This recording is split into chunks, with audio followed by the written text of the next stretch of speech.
Welcome to footballgameplan.com, where football makes sense. I'm Memory Hunters are the playbook. Bring you my 2011 NFL mock draft. This is my final mock. This is the one that I'm going to stand by in hopes that it's correct leading up into the draft. And we're going to start with the Carolina Panthers, who hold the #1 overall pick. And I think it's going to be Cam Newton. When people say he played in a simple one-read offense, they're really undermining his intelligence. 30 touchdowns, 7 interceptions. So you mean to tell me that one read was open that many times? Carolina's getting a true gem, possibly the next star at the position.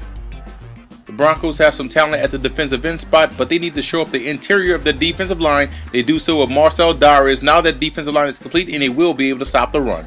A healthy Sean Merriman, team him up with a Von Miller. Now the Buffalo Bills will be able to get pressure on the quarterback and will help that porous run defense. So now what was a weakness is now going to be a strength. Buffalo is heading in the right direction.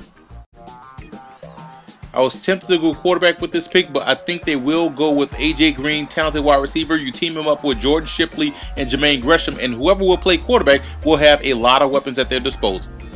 The top pass rusher is off the board, so I think they go with the next best defensive player in Patrick Peterson, a guy that can play corner, safety, and will help you out in the return game. Tempted to put a wide receiver here, but I think the Browns have more needs on the defensive line with losing their entire defensive front. They go Nick Fairley out of Auburn. Aha, the draft's first surprise right here. Ryan Mallett going to the San Francisco 49ers. You team him up with a quarterback coach like John Harbaugh with all those weapons and Josh Morgan and Crabtree and Frank Gore in the backfield and Vernon Davis at tight end spot is going to make life easy for a young rookie.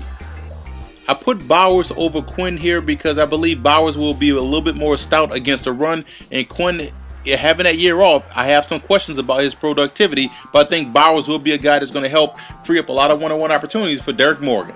No O-line help right here. I think they go Cameron Jordan to help solidify that front three. In that 3-4 defense, he should be a stud at the 5 technique. Whoever's going to play quarterback in Washington is going to need a #1 target. Now you team up Julio Jones with Santana Moss, with Chris Cooley and Fred Davis. Now you have an explosive passing game. You just have to find the right quarterback to get him the football. The reason why I have Robert Quinn going to the Houston Texans is because of his ability to stand up in the 3-4 defense. You team him up with Brian Cushing, Connor Baldwin on the opposite side, and D'Amico Ryans in the middle. That front seven of the Houston Texans will be ferocious. Injuries and age concern is what troubles me about the Vikings secondary, which is why I have them going with Jimmy Smith here. If they're going to settle on a quarterback, they may do so in the later rounds, but I think Jimmy Smith right here would be great value, a guy that's physical, can play in cover 2 and man coverage. Detroit getting Prince Amukamara right here will make that secondary very solid with Alfonso Smith, Louis Delmas, and Amari Spivey at safety. Now, with the front 4 pressure they get, they should have a lot of turnovers in the Motor City. Again, the top 2 wide receivers are off the board. I have the St. Louis Rams going with their next biggest need, which is outside linebacker. Now you team up with emerging star and James Laurinaitis. The front 7 of the Rams would now be vicious and should compete in the NFC West. The Dolphins go with versatility on the offensive line with Gabe Carimi, a guy that can play left tackle, right tackle, and can slide down at the guard spot. Gives them a lot of versatility on that offensive line, and they could go quarterback later on in the draft. If I was a quarterback, I wouldn't want to face a front 4 that had Tyson Alualu and also Ryan Kerrigan rushing the passer. These guys are going to bring a lot of energy to that team, that defense, and it's going to make that secondary look a lot better. The Patriots need to add some more youth on that defense, and they go defensive front help with J.J. Watt, a guy that's a classic 5 technique, can push the power, very athletic, very active around the line of scrimmage, should work wonders in that Bill Belichick defense. Now the Chargers go with a guy that I compare to chaos on wheels. Muhammad Wilkerson is a guy that caused a lot of disruption at Temple, lives in the backfield, causes a lot of disruption, a lot of problems, plays behind the line of scrimmage, should do well and help free up a lot of pass rushing opportunities for those talented outside linebackers that they have out there in San Diego. Anthony Costanzo is a guy that's a classic New York Giants type of lineman, a guy that could drive block real well, protect the quarterback, has good footwork and great hand placement, and he should help keep Eli Manning upright and keep that running game on pace. Adrian Claiborne is a productive guy out of Iowa, a guy that's going to help out that front 4 of the Tampa Bay Buccaneers and make that defensive line and that type of division down there in the NFC South one to be reckoned with. The Chiefs need to fill the hole at the nose tackle position in that 3-4 defense, and that's why a guy like Phil Taylor makes a lot of sense for that front 3 of the Kansas City Chiefs, and look for him to help out the rest of those outside linebackers and Tom Brady get more sacks. You got to protect the franchise, and Peyton Manning and Tyron Smith out of USC, a guy that's versatile, can play left or right tackle, should be a staple in that Colts offense.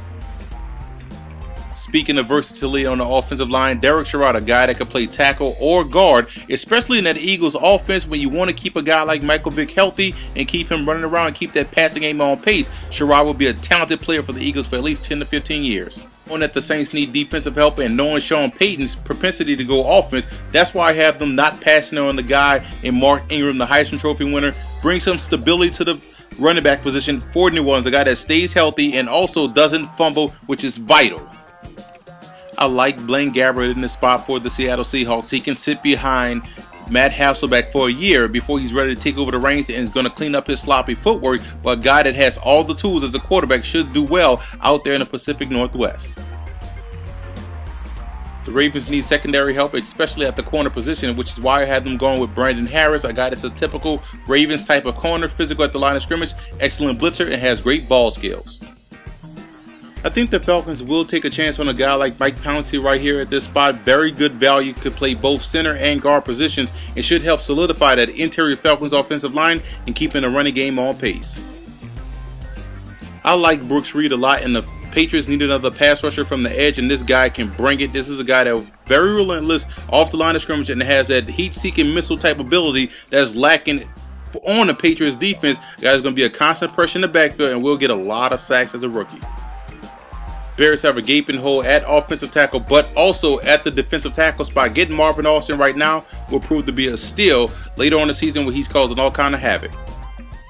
Jets had problems getting to the quarterback last season, but you look at Justin Houston, a guy that's a natural defensive end, but also is asked to stand up as an outside linebacker in Georgia's 3-4 defense, makes him a natural fit in Rex Ryan's constant pressure type of defense, should cause a lot of problems for opposing offenses. When you have a playmaking strong safety in Troy Polamalu and you add a ball-hawking free safety in Raheem Moore, it makes that secondary tough to throw against, especially when you get pressure on the quarterback like the Steelers do. Raheem Moore right here will be a steal. I'll go with defensive line depth for the Green Bay Packers with Jolly's legal issues. Cameron Hayward's a guy that's strong at the point of attack, a natural fire technique, and should help free up more opportunities for Mr. Clay Matthews himself to get constant pressure on the quarterback. To check out more draft coverage, visit footballgameplan.com/draft and visit our YouTube channel at youtube.com/footballgameplan. Also check out the Football Game Plan radio show, which airs every Saturday at 11 a.m. Eastern Time at blogtalkradio.com/footballgameplan.